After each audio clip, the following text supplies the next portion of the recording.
ఇజ్రాయెల్పై Yemen ప్రతీకార దాడులు ప్రారంభించింది. వరుసగా 2 రోజుల నుండి యెమెన్ను లక్ష్యంగా చేసుకుని ఇజ్రాయెల్ ఈ దాడులు చేస్తోంది. యెమెన్లోని చమురు డిపోలతో పాటు విద్యుత్ ప్లాంట్లను లక్ష్యంగా చేసుకుని ఇజ్రాయెల్ బాంబులు వేసింది. ఈ దాడిలో యెమెన్లో 9 మంది మృతి చెందారు.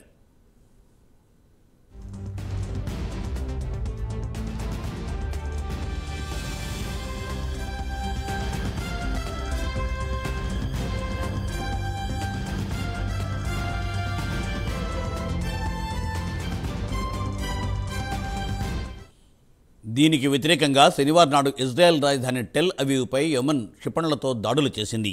ఈ దాడిలో సుమారు 16 మంది గాయాలయ్యాయని ఇజ్రాయెల్కు చెందిన మాగెన్ డేవిడ్ అడోమ్ అంబులెన్స్ సర్వీసెస్ వెల్లడించింది. అయితే ఇజ్రాయెల్కు చెందిన ఎయిర్ డిఫెన్స్ సిస్టమ్ యెమెన్ క్షిపణి దాడులను అడ్డుకోవడంలో విఫలమైంది.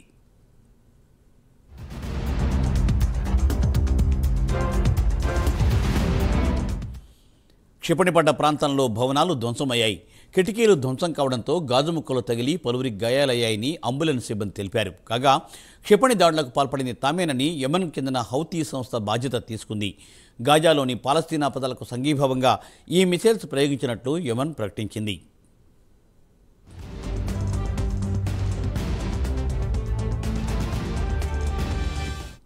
ఇదిలా ఉండగా హౌతీ సుప్రీం పొలిటికల్ కౌన్సిల్ సభ్యుడు హెజ్జాబ్ అల్ అసద్ క్షిపణి దాడి గురించి ప్రస్తావిస్తూ బిలియన్ల కొద్దీ డాలర్లు పెట్టి కొనుగోలు చేసిన ఎయిర్ డిఫెన్స్ సిస్టమ్ దేనికి పనికిరాకుండా పోయిందని ఎద్దేవా చేశారు.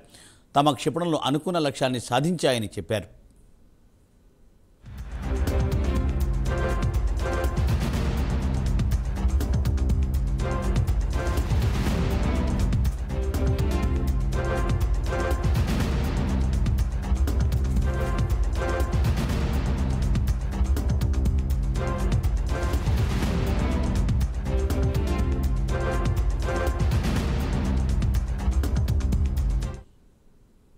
ఇజ్రాయెల్ ఎయిర్ డిఫెన్స్ సిస్టమ్స్ విఫలమయ్యాయంటే ఇక యూదులకు భద్రత లేకుండా పోయిందని భావించాల్సి వస్తుందని అన్నారు. ఇక ఇజ్రాయెల్ ఐరన్ డోమ్ సిస్టమ్స్ ప్రపంచవ్యాప్తంగా ప్రశంసిస్తూ ఉంటారు. అయితే అప్పుడప్పుడు ఇవి కూడా విఫలం అవుతూ ఉంటాయి. ఇటీవలి కాలంలో క్షిపణి దాడులను అడ్డుకోవడంలో ఐరన్ డోమ్ సిస్టమ్ వైఫల్యాలు ఎక్కువేనని చెబుతున్నారు. ఇక ఇజ్రాయెల్ ఐరన్ డోమ్ విఫలం కావడంతో యెమెన్ నుండి ఇజ్రాయెల్లోకి భారీ ప్రమాదం పొంచి ఉందన్న టాక్ వినిపిస్తోంది. నెతన్యాహుకు ఇది వేకప్ కాల్ వంటిదని మిలిటరీ అనలిస్టులు హెచ్చరిస్తున్నారు. దీనిపై మరింత సమాచారాన్ని మా ప్రతినిధి టీవీ రావు అందిస్తారు. టీవీ రావు. మూర్తి, ఇజ్రాయెల్పై యెమెన్ భీకర దాడులకు పాల్పడుతోంది. ఈ దాడులు ప్రతి దాడులతో ఆయా ప్రాంతాలన్నీ కూడా అట్టుడికిపోతున్నటువంటి పరిస్థితి. ఇప్పటికే యెమెన్ పై దాడులు చేసి తాము యెమెన్ లో ఉన్నటువంటి హౌతీలను ప్రధానంగా హౌతీ మిలిటెంట్లపై దాడులు చేస్తున్నామనేటటువంటిది ఇజ్రాయెల్ తనస్థానంగా ప్రకటించుకుంది.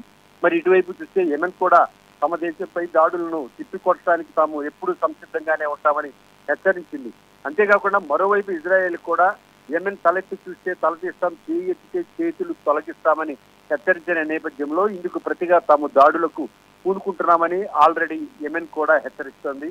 ఇప్పటికే హౌతీలు వీళ్లపై దాడి చేసి వారి అక్కడ 9 మందిని పొట్టన పెట్టుకున్నటువంటి నేపథ్యంలో ఇప్పుడు ఏకంగా యెమెన్ ఏదైతే టెల్ అవీవ్ పై ప్రధానంగా దాడులు ఏదైతే టెల్ అవీవ్ కేంద్రంగా దాడులు నిర్వహించింది.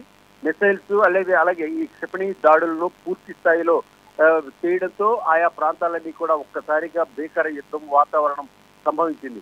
మరి ఈ నేపథ్యంలో ఇజ్రాయెల్ నుంచి ఏదైతే ఇక్కడ నుంచి వస్తున్నటువంటి యెమెన్ నుంచి వస్తున్నటువంటి క్షిపణి దాడులను అడ్డుకునేందుకు ఇజ్రాయెల్ నుంచి కూడా భారీ ఎత్తున ఐరన్ డ్రోన్స్ కూడా వచ్చిన నేపథ్యంలో ఐరన్ డ్రోన్స్ ఏమాత్రం కూడా తన సామర్థ్యాన్ని నిరూపించుకోలేకపోయాయి. ఏదైతే ఇవి యథేచ్ఛగా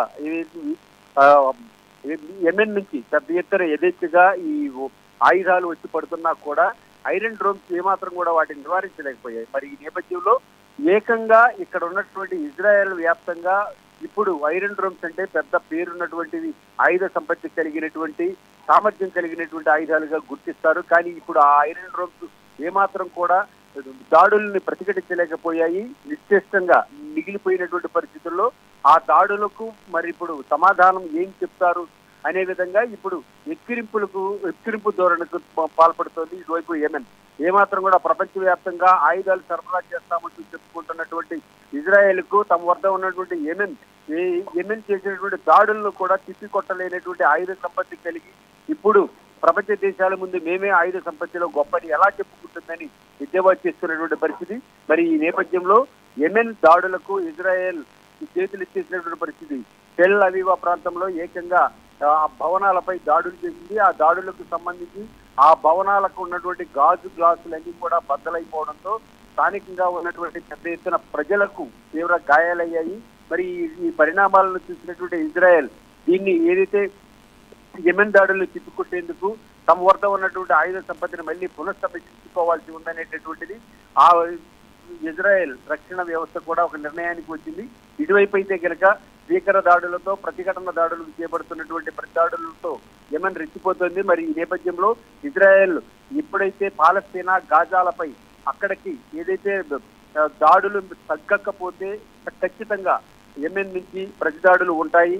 ఎప్పుడైతే గాజా పాలస్తీనాలపై దాడులు విరమించుకుంటే ఇజ్రాయెల్ ఆ క్షణం నుంచి తాము కూడా వెనక్కి తగ్గుతామని ఒక హెచ్చరిక చేసినటువంటి పరిణామాలైతే ఇప్పుడు ఆ ఇజ్రాయెల్ యెమెన్ పరిసర ప్రాంతాల్లో ఉన్నటువంటి భీకర యుద్ధం సందర్భంగా చేసినటువంటి యెమెన్ వ్యాఖ్యలు ఇప్పుడు మరింత కాకపుట్టిస్తున్నాయి. Murthy. Thank you mister TV Rao. Thanks for update.